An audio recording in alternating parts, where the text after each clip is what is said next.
खुलुमबाय बेयो बड'लेण्ड इंखं टेलिभिजन दिनै 7 जुन 2022 मंगलबार खालि सानसेनि बरायखौ नोंथांमोननि खाथियाव लाबोदों आं सदानन्द दैमारिया।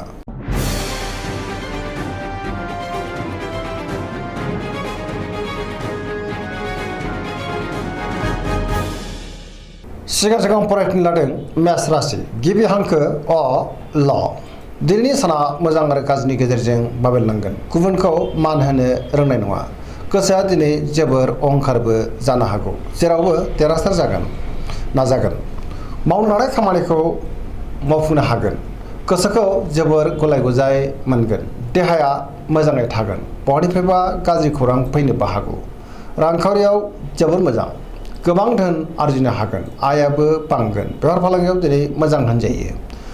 सोरबा लोगोनिफ्राय हेफाजाब मोननो गोब्राब जागोन। न'खराव दिनै अननानै फैगोन। बिमा-बिफानि अननाय आरो बोरखौ मोननो हागोन। गुबुननि गोसोखौ बोनो हानाय नङा। गोसोनि बोलोआ नाथाय बांगोन। समाजाव मान मोनगोन। लाइमोनफ्रा मोजां खौरां मोननाय नङा। गोसोआ दिनै जोबोर आला-खालाबो जानो हागौ।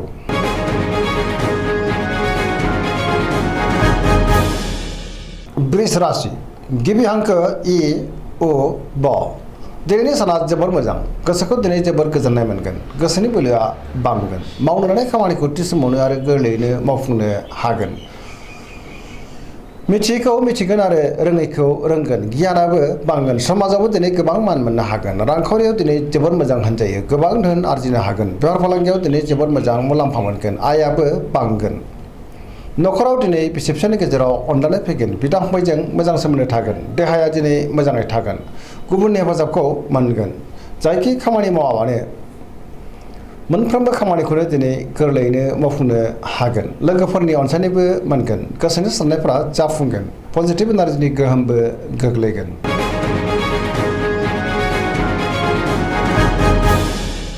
मिथुन राशि गिबि हांखो क स। दिनैनि साना मोजां आरो गाज्रिनि गेजेरजों बाबेरलांगोन। नेगेटिभ एनार्जिनि गोहोमबो गोग्लैनो हागौ। मोनफ्रोमबो बिथिङाव जाफुंसार जानो गोब्राब जागोन। माबा नङा माबा मोनसे हेंथा फैनोबो हागौ। गियाननिबो आंखाल जागोन। गोसोखौ दिनै जोबोर उसुखुथु आरो गिलुं-गिलुं मोनगोन। गोसोआ जोबोर आला-खालाबो जागोन। देहाया मोजाङै थागोन। अब्लाबो नाथाय जानाय लोंनायाव सांग्रां थानांगोन। रांखावरियाव बारा मोजां नङा।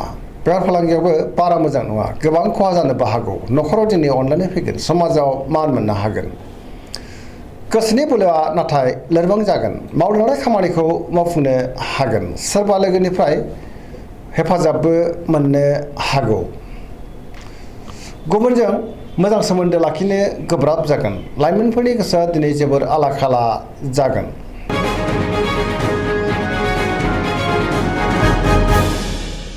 कर्कट राशि गिबि हांखो ड ह।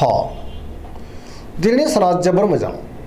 गोसोखौ जोबोर गोजोननाय मोनगोन। सोरबा लोगोजों बाख्नाय जानोबो हागौ। गोसोनि साननायफ्रा मोगथाङाव जाफुंगोन। गोसोआव पजिटिभ साननाय फैगोन। गोथों आरो गोग्गो साननो रोंगोन। गियाननि आंखाल जानाय नङा। मावनो लानाय खामानिखौ थि समावनो आरो गोरलैयैनो मावफुंनोबो हागोन। रांखावरियाव दिनै जोबोर मोजां।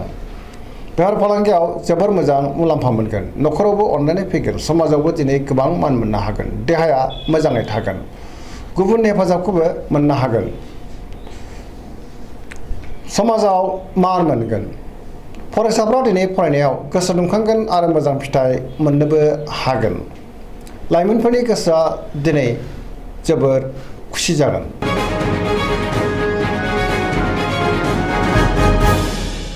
सिंह राशि गिबि हांखो म ट।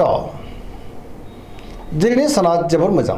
गोसोआव पजिटिभ साननाय फैगोन। मावनो लानाय खामानिखौ थि समावनो आरो गोरलैयैनो मावफुंनोबो हागोन। सोरबा लोगोनिफ्राय हेफाजाबबो मोनगोन।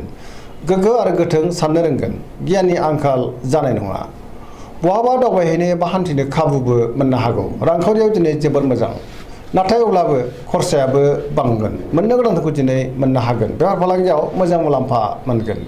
गोसोनि साननायखौ दिनै गुबुननो फोरमायनोबो हागोन। न'खराव अनलायनाय फैगोन। समाजावबो मान मोननो हागोन। गावनि गोसोखौ जोबोर खुसि मोनगोन। देहाया मोजाङैनो थागोन। बयजोंबो अनजागोन आरो अनसायजागोन। गुबुननि थाखाय गोबां मोजां खामानि मावनानै होनोबो हागोन। गोसोआबो जोबोर रमान्टिकबो जागोन।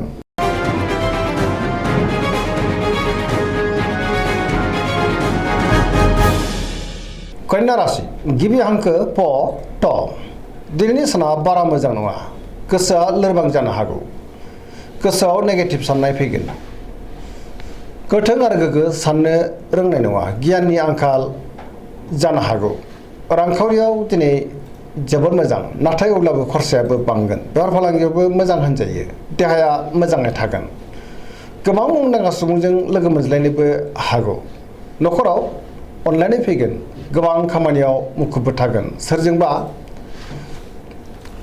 रायखोमा जानोबो हागौ नेगेटिभ एनार्जिनि गोहोमबो गोग्लैनो हागौ लाइमोनफोरा दिनै जोबोर आला खाला जागोन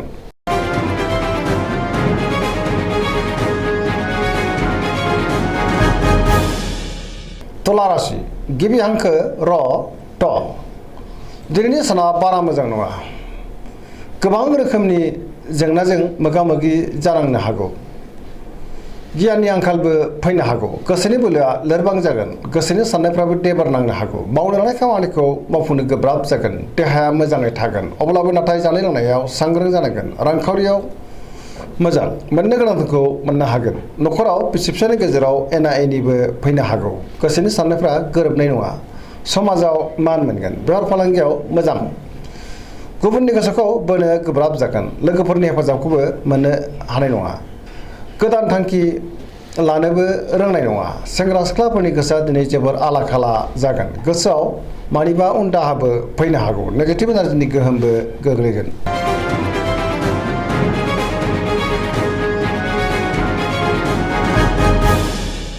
वृश्चिक राशि गिबि हांखो न स दिनैनि साना जोबोर मोजां पजिटिभ एनार्जिनि गोहोमबो गोग्लैगोन समाजावबो लोगो लेवा बांगोन सोरबा गोजाम लोगोजों बहाबा लोगो मोनज्लायनो हागौ गोसोआ दिनै जोबोर सांग्रां जागोन गोग्गो आरो गोथों साननायबो फैगोन मावनो लानाय खामानिखौ थि समावनो आरो गोरलैयैनो मावफुंनोबो हागोन गुबुननिफ्राय थोजासे हेफाजाब मोनगोन गोसोनि साननायफ्रा दिनै मोगथाङाव जाफुंनो हागौ गोसोनि बोलोआबो बांगोन समाजावबो मान मोननो हागोन न'खराव दिनै अनलायनाय फैगोन रांखावरियाव मोजां नाथाय अब्लाबो खरसाया बांगोन बेफार फालांगियाव मोजां मुलाम्फा मोनगोन देहाया दिनै मोजाङैनो थागोन अब्लाबो नाथाय जानाय लोंनायाव सांग्रां जानांगोन गुबुननि हेफाजाबखौ मोनगोन फरायसाफ्रा दिनै फरायनायाव गोसो दुंखांगोन आरो मोजां फिथाइ मोननोबो हागोन लाइमोनफोरनि गोसोआ दिनै जोबोर रमान्टिक जागोन आरो गावबा गावनि गोसोनि साननायखौ फोरमायलायनोबो हागोन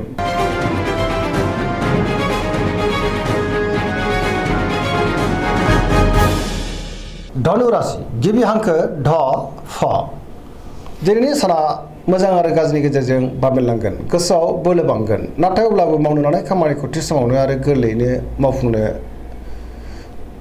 गोब्राब जागोन माबा नङा माबा मोनसे हेंथा फैनोबो हागौ गोसोनि साननायफ्रा देबार नांगोन रांखावरियाव दिनै मोजां मोननो गोनांखौबो दिनै मोननो हागोन बेफार फालांगियाव मोजां होनजायो अब्लाबो नाथाय खरसाया बांगोन समाजावबो मान मोननो हागोन बहाबा हान्थियोब्ला दिनै लामा सामायाव सांग्रां जानांगोन जाब्रबथायनि आसाबो दङ देहाया दिनै बारा मोजां थानाय नङा जानाय लोंनायाव सांग्रां जानांगोन गोबां रोखोमनि देहायारि जेंना फैनोबो हागौ न'खराव अननानै फैगोन बिमा बिफानि हेफाजाबखौ मोननो हागोन बहानिफ्रायबा गाज्रि खौरां फैनोबो हागौ लाइमोनफोरनि गोसोआ नाथाय जोबोर रमान्टिक जागोन आरो गावबा गावनि गोसोनि साननायखौ फोरमायलायनोबो हागोन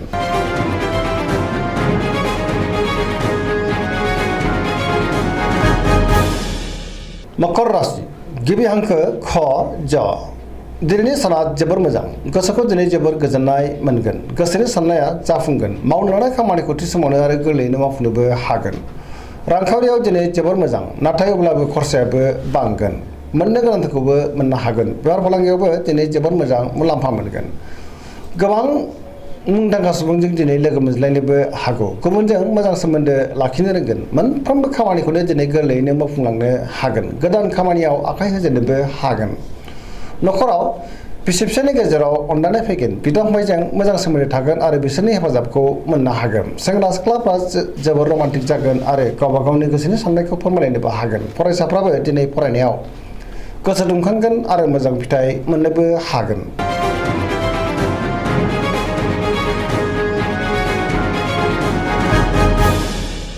कुम्भ राशि गिबि हांखो ग स दिनैनि साना बारा मोजां नङा गोसोखौ जोबोर उसुखुथु मोनगोन मावनो लानाय खामानिखौ थि समावनो मावफुंनो गोब्राब जागोन बहानिफ्रायबा गाज्रि खौरां फैनोबो हागौ समाजाव मान मोनगोन।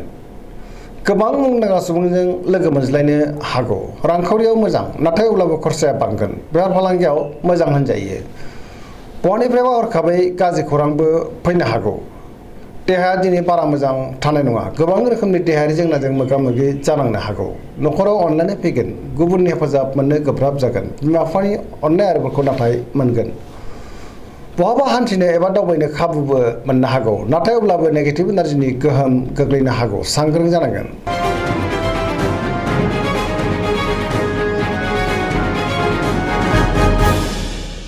मीन राशि गिबि हांखो ड स।